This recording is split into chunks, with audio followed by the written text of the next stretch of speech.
Hə, aşpazlıq sənətində də, insanın həyatında da çox çətinlik olanda aşpaz mətbəxdə bəzən olmayan bir şeylərdən nəsə hazırlayıb təqdim eləməlidir.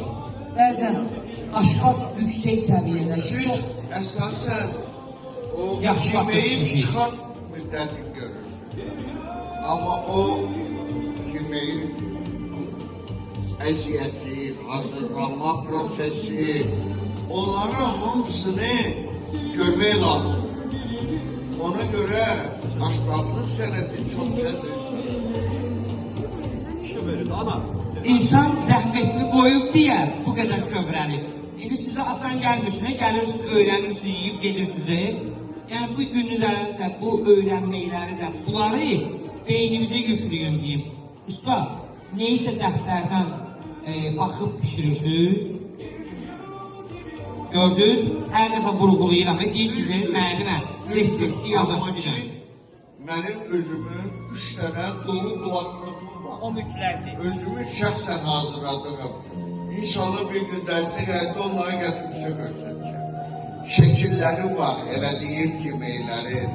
Əvvəllər o dövrlərdə, 80-ci illərdə özüm hərbiçi olmuşam. Sivastopol şəhərində Borlug məktəbini tutarmışam.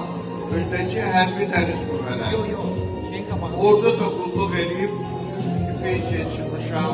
Amma yenə də otura bilmirəm mən bu sənətdəyim. Sizə də bu sənətdə heç nə yox. Mən kimi Karifeyli zirvəsinə yüksəlməyə arzu edirəm. Bizim Elxan şef kimi, Şahin şef kimi, bilikli, belə gözəl bir insan aşpaz olmağa arzu edirəm. Bayramımızı bir daha təbrik edirəm. Ya yanımıza.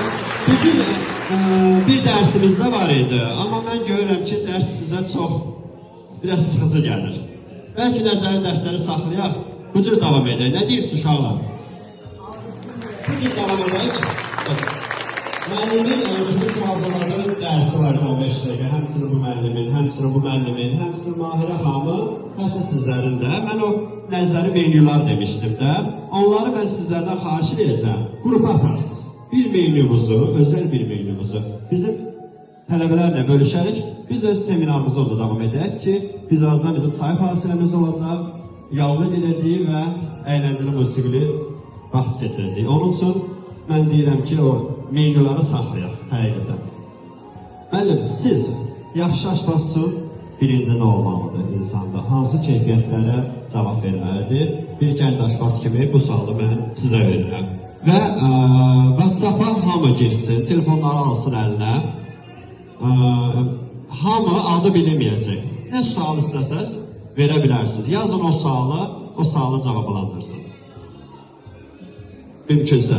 Yazın, telefon məndədir, sualları oxuyacağım, adınız bilinməyəcək. O sualınıza sizə cavab verəcək. Buyurun. Əvvəla, hamı salamlayıram. Qarşıdan gələn aşpazlar görürəm, rəmətçiləri, şefləri, gənc aşpazları hamısını təbrik edirəm.